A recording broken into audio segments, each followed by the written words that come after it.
With the name of Allah, who is the most gracious and the most merciful. My name is Saim Shahzad and I am here to teach you Biology class 9th. Students, हम लोगों ने chapter number 4 में organelles के बारे में बहुत detail से पढ़ा है और लास्ट टॉपिक में हमने relationship between cell structure and cell functions को बहुत डिटेल में डिस्कस किया। आज जो हमारा टॉपिक है वो है cell size and surface area to volume ratio. आज का टॉपिक हमारा MCQs पॉइंट ऑफ व्यू से बहुत अहम है। इसमें 2 से 3 बोर्ड के हवाले से बहुत अहम MCQs हैं इस टॉपिक के अंदर। उन MCQs के अलावा कॉन्सेप्चुअल कुछ बातें हैं इसमें जो समझने वाली हैं। वो क्या है वो हम आज देखते हैं कि सेल का जो साइज़ है वो उसका सरफेस एरिया से क्या लिंक है और सरफेस एरिया का वॉल्यूम से क्या लिंक है। ये सारी चीज़ें सेल साइज, सरफेस एरिया और वॉल्यूम रेशो जो है ये आपस में कनेक्टेड है। तो सेल की लाइफ पे, एक सेल पे उसकी इन सारी चीज़ों का क्या असरअंदाज होती हैं ये सारी चीज़ें उसकी ज़िंदगी पे, और किस तरह सेल डिफ़र करते हैं one cell to other cell इन खसूसियात की बिना पे। क्या चीज़ें हैं ये? सेल साइज़ है, उसका सरफेस एरिया है और उसका वॉल्यूम रेशो। एक उसका वॉल्यूम, उसका एरिया और उसका साइज़, ये सारे अनासिर जो हैं ये सेल पे कैसे इम्पैक्ट रखते हैं। आज हमने इसको मैथमेटिकल भी प्रूव करना है और समझना भी है इस चीज़ को कि ये सारी चीज़ें कैसे सेल पे असरअंदाज होती हैं। सबसे पहले हम कुछ थ्योरेटिकल चीज़ें पढ़ेंगे। सबसे पहला पॉइंट कि स्मॉलेस्ट सेल जो होता है वो हमें पता है कि बैक्टीरियम का सेल स्मॉलेस्ट सेल होता है। उसको हम क्या कहते हैं? उस सेल का नाम है माइकोप्लाज्मा। उसका डायमीटर है वो 0.1 माइक्रोमीटर टू 1 माइक्रोमीटर है। ये MCQs एक हमारे पास आ गया। हमने बात याद रखनी है कि स्मॉलेस्ट बैक्टीरियम को माइकोप्लाज्मा कहते हैं और उसका ये डायमीटर है। दूसरे नंबर पे बल्किएस्ट और हैवीएस्ट सेल जो है वो दुनिया में किस चीज़ का है? वो बर्ड के एग सेल का है, क्योंकि उसने उस एग सेल के अंदर खुराक स्टोर करनी होती है। जो बच्चा बनता है उसके लिए खुराक स्टोर करता है बर्ड का एग सेल, इसलिए ये बल्किएस्ट और हैवीएस्ट सेल है दुनिया में। तीसरे नंबर पे है कि मसल एंड नर्व सेल्स जो हैं ये लॉन्ग होते हैं काफ़ी। ये लॉन्ग होते हैं, क्यों लॉन्ग होते हैं? क्योंकि इन्होंने 2 काम करने होते हैं, एक मूवमेंट और दूसरा conduct message from one cell to other. तो ये लॉन्ग होते हैं और ऑलमोस्ट इक्वल इन साइज होते हैं। कौन से? Muscle and nerve cells. तो ये सारी जो 3-4 पॉइंट थे इसके अंदर 2-3 MCQs हैं जो बहुत अहम है। ये आपने इन पर गौर करना है और इनको ज़हन-नशीन करना है। अब आते हैं असल बात की तरफ कि सेल साइज और surface area to volume ratio कैसे है। तो इसमें मैंने 2 पॉइंट्स निकाले हैं। आप पहले उन 2 पॉइंट्स को समझेंगे, उसके बाद हम इसको मैथमेटिकली प्रूव करेंगे कि वो पॉइंट्स कैसे प्रूव होते हैं। सबसे पहली बात आपने ये याद रखनी है कि सेल का साइज जितना लार्जर होगा उसका सरफेस एरिया उतना स्मॉलर होगा। पहला पॉइंट। अब दूसरे पॉइंट की तरफ आते हैं कि जितना सेल का साइज स्मॉलर होगा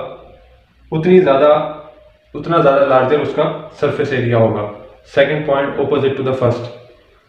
तो ये 2 पॉइंट हैं, बहुत अहम है। इस सारे टॉपिक का यही खुलासा और नतीजा है। ये थ्योरेटिकली मैं आपको बता रहा हूँ कि जितना बड़ा साइज सेल का होगा उसका सरफेस एरिया उतना स्मॉलर होगा। जितना सेल का स्मॉलर साइज होगा उतना उसका सरफेस एरिया ज़्यादा होगा। ये मैंने एक साथ डायग्राम बनाने की कोशिश की है। इसमें ये देखें कि दो एक ही साइज के मैंने बनाए, ये डायग्राम्स बनाए हैं। ये एक सेल को शो कर रहा है, एक सेल का सरफेस एरिया जो एक ही सेल है तो उसका ये इतना सा सरफेस एरिया है। जबकि इसी साइज में जो बाकी सेल स्मॉल सेल्स हैं अगर उनको इकट्ठा किया जाए तो उनके कितने ज़्यादा सरफेस एरियाज बन रहे हैं। ये देखें 1 2 3 4 5 6 7 8 9, ये 9 तो हमें नज़र आ रहे हैं। तो इन सेल्स की बैक पे सबका सरफेस एरिया इकट्ठा किया जाए तो वो काफ़ी ज़्यादा सरफेस एरिया बनता है। सेल की हमारे बुक में क्यूबाइड शेप दी गई है कि सेल एक क्यूब की शक्ल में होता है। तो हम देख सकते हैं कि एक सेल का एक ये सरफेस एरिया हमें छोटा सा दिया गया, जबकि जो स्मॉलर सेल्स जिन्होंने उसी एरिया को कवर किया हुआ है, उसी वॉल्यूम को कवर किया हुआ है, उनका सरफेस एरिया अगर सबका मिलाया जाए तो इससे ज़्यादा बनता है। ये जो स्मॉल सर्कल मैंने डिनोट किया अंदर, ये उसका सरफेस एरिया को रिप्रेजेंट कर रहा है। हमारी बुक में डायग्राम दी गई, आप उसको देखेंगे तो आपको इस कॉन्सेप्ट की समझ आएगी।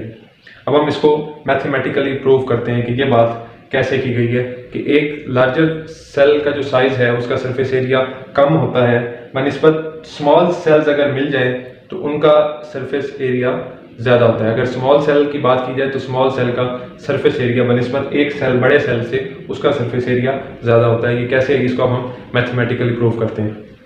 स्टूडेंट्स, हमने अब इसको मैथमेटिकली प्रूव करना है कि ये जो हमने बात की है पीछे के, जितना सेल का साइज लार्जर होगा उतना उसका सरफेस एरिया कम होगा, और जितना सेल का साइज स्मॉलर होगा उतना ज़्यादा उसका सरफेस एरिया होगा। तो ये जो एक एंटी रिलेशनशिप है, ये हमने इसको मैथमेटिकली प्रूव करना है कि ये बात कैसे की गई है। तो हम लोग कंपेयर करते हैं एक कंप्लीट सेल का जो लार्जर इन साइज है और उसी वॉल्यूम में जो सेल्स स्मॉलर इन साइज उससे कंपेयर किए गए हैं उसी वॉल्यूम में, वो देखना है कि वो कितनी है और उनका surface area as compare to one larger cell कैसे उनका सरफेस एरिया ज़्यादा है।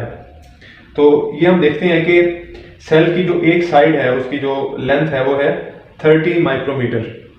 लार्जर सेल की जो एक साइड है वो 30 माइक्रोमीटर, जबकि स्मॉलर सेल्स जो ये दिए गए हैं इसी एक सेल के एरिया में 27 स्मॉल सेल्स रखे गए हैं और एक सेल का जो साइड लेंथ है वो कितनी है 10 माइक्रोमीटर, जबकि लार्जर की कितनी थी 30 माइक्रोमीटर। और ये टोटल कितने सेल्स हैं, ये 27 सेल्स इसके वॉल्यूम के बराबर रखे गए हैं। एक साइड पे एक उसकी जो साइड है वो 10 माइक्रोमीटर उसकी लेंथ है और 27 सेल्स ये पड़े हैं और क्यूबाइड शेप होती है और एक सेल हमें पता है कि उसकी 6 साइड्स होंगी। इसकी भी 6 साइड्स हैं। कैसे 6 साइड्स हैं, एक ऊपर वाली साइड 2, 3, 4, 5 जो है वो ये फ्रंट वाली और 6 बैक वाली। इस तरह क्यूबाइड शेप सेल्स हैं, इनकी 6 साइड्स हैं, जबकि एक साइड की जो लेंथ है वो 10 माइक्रोमीटर स्मॉल की है और जो लार्जर सेल एक है उसकी है 30 माइक्रोमीटर। अब हम इनको ज़रा कंपेयर करते हैं मैथमेटिकली कि कैसे हमें पता चलेगा कि इनकी स्मॉलर की सरफेस एरिया ज़्यादा है as compare to larger cell. एक हमारे पास बड़ा लार्ज सेल है और उसके मुकाबले में हमारे पास 27 स्मॉल सेल्स हैं। दोनों सेल्स का वॉल्यूम जो है वो बराबर है, इसने भी एक ही हुजम घेरा हुआ है और उन सब ने भी एक ही हुजम घेरा हुआ है, तो इनका जो वॉल्यूम है वो 2700 माइक्रोमीटर क्यूब है और इसका भी उन जो सेल्स हैं उनका भी जो वॉल्यूम है वो 2700 माइक्रोमीटर क्यूब है। क्योंकि हमें पता है कि वॉल्यूम किस तरह निकाला जाता है, वॉल्यूम निकाला जाता है volume length multiply by length, ये वॉल्यूम का एक जनरल फार्मूला है। तो इसका वॉल्यूम हमें पता है कि इसकी एक साइड की जो हमें लेंथ दी गई है वो कितनी है 30 माइक्रोमीटर, तो 30 multiply by 30 equal to 2700 micrometer. और हमें पता है कि जो इसका वॉल्यूम है वो जाहिर है उसी का वॉल्यूम होगा क्योंकि हमने वॉल्यूम में दोनों को बराबर रखा है। 2700 स्मॉल्स का भी वॉल्यूम है और लार्जेस्ट सेल का भी 2700 माइक्रोमीटर वॉल्यूम है। यहाँ तक बात क्लियर होगी कि दोनों का वॉल्यूम बराबर है, लार्जर का भी और उन 27 स्मॉल सेल्स का भी। वॉल्यूम की बात हमने कर ली, अब हमने बात करनी है सरफेस एरिया की। तो एरिया का क्या फार्मूला होता है, हमें पता है कि लेंथ मल्टीप्लाई बाय विड्थ किसका फार्मूला होता है, जनरली एरिया निकालने का फार्मूला होता है। तो हमारे पास लेंथ भी इनकी सेम है और विड्थ भी सेम है क्योंकि क्यूबाइड शेप है और इसमें भी लेंथ और विड्थ हमारे पास सेम है। तो इसमें एक सेल की जो लेंथ है और विड्थ है वो कितनी है 30 मल्टीप्लाई बाय 30, ये लिख दी। इसकी साइड्स कितनी है, इसकी 6 साइड्स हैं। अब हम दूसरे सेल की बात करते हैं जो स्मॉलर सेल है, वो उसकी लेंथ कितनी है 10 और विड्थ कितनी है 10 और उसकी साइड्स कितनी है 6। तो एक स्मॉल सेल की जो सरफेस एरिया वो हमने निकालना है और एक लार्जर सेल का सरफेस एरिया हमने निकालना है। फॉर्मूला सिंपल है और साइड से उनको मल्टीप्लाई करना है। ये हमारे पास सरफेस एरिया आएगा 5400 माइक्रोमीटर स्क्वायर इस लार्ज सेल का और जो स्मॉलर सेल्स हैं उसका सरफेस एरिया आएगा 600 माइक्रोमीटर स्क्वायर। अब लार्ज सेल का तो सरफेस एरिया हमने मालूम कर लिया कि इस वॉल्यूम में उसका सरफेस एरिया ये है 5400 माइक्रोमीटर स्क्वायर, जबकि इधर जो स्मॉल सेल्स थे हमने तो उसमें से सिर्फ अभी एक का निकाला है। अगर 27 का हमने निकालना होगा तो हम 27 को उस एक से मल्टीप्लाई करेंगे तो हमारे पास वो आएगा। तो एक का हमने निकाला था 600 माइक्रोमीटर स्क्वायर, जब हम 27 का निकालना चाहेंगे तो 27 को हम 600 से मल्टीप्लाई करेंगे तो वो क्या आएगा 16200 माइक्रोमीटर स्क्वायर। तो प्रूव ये हुआ कि एक ही वॉल्यूम में जितने सेल्स स्मॉलर मौजूद हैं और एक लार्जर सेल मौजूद है, तो सरफेस एरिया किसका ज़्यादा होगा? स्मॉलर सेल्स का। वो कैसे कि ये देखें 5400 माइक्रोमीटर स्क्वायर इसका सरफेस एरिया आया, जबकि वो जो स्मॉल 27 सेल्स हैं उसका कितना सरफेस एरिया आया? 16,200 माइक्रोमीटर स्क्वायर। इसलिए ये बात हमारी मैथमेटिकली प्रूव हो गई कि जो स्मॉलर सेल्स होते हैं उनका सरफेस एरिया ज़्यादा होता है as compare to one larger cell. हमारे बुक में इसको प्रूव करने के बाद एक पैराग्राफ दिया गया, उसके अंदर बताया गया है कि जो हमारी इस सारी कैलकुलेशन से ये बात प्रूव होती है कि जो स्मॉलर सेल्स हैं उनकी सेल मेम्ब्रेन होना तो ये चाहिए था कि लार्जर सेल जो थे वो ज़्यादा अब्जॉर्प्शन करते, ज़्यादा intake of material and exchange of material करते, जो लार्जर सेल थे। होना तो ये चाहिए था as compare to smaller cells, क्योंकि स्मॉलर सेल्स जो साइज में छोटे हैं उनकी स्मॉल सेल मेम्ब्रेन है, उनको कम एक्सचेंज ऑफ मटेरियल करना चाहिए था, उनकी सर्विस जो थी वो सेल मेम्ब्रेन की वो कम होनी चाहिए थी as compare to larger cell. लेकिन मैथमेटिकली ये बात रॉन्ग प्रूव होती है और ये साबित होता है कि जो स्मॉलर सेल्स की सेल मेम्ब्रेन है वो ज़्यादा अच्छे तरीके से एक्सचेंज ऑफ मटेरियल करती है, ज़्यादा अपने स्मॉल सेल साइज को सर्विस प्रोवाइड करती है as compare to larger cell.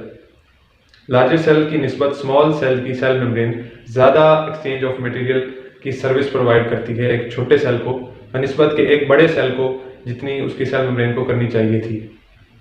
तो जितना बड़ा सेल होगा उसके सरफेस एरिया कम होगा, उसकी cell membrane exchange of material उसके साइज के लिहाज से कम करेगी as compare to smaller cell. Smaller cell ज़्यादा एक्सचेंज ऑफ मटेरियल करेगा अपनी सेल मेम्ब्रेन की वजह से। तो ये आज का हमारा कॉन्सेप्चुअल टॉपिक था, इसका नाम था cell size and surface area to volume ratio. ये हमारे लिए पढ़ना ज़रूरी था क्योंकि हमारे जो नेक्स्ट टॉपिक्स हैं वो इसी से रिलेट करते हैं। इसको कॉन्सेप्चुअली मैंने आपको मैथमेटिकली प्रूव करके समझा दिया। आप इसको एक दफ़ा बुक से रीड करेंगे तो आपको ये इंशाल्लाह क्लियर हो जाएगा। अगर आपका कोई क्वेश्चन है तो आप कमेंट सेक्शन में पूछ सकते हैं। साइम शहजाद को इजाज़त दीजिए। अल्लाह।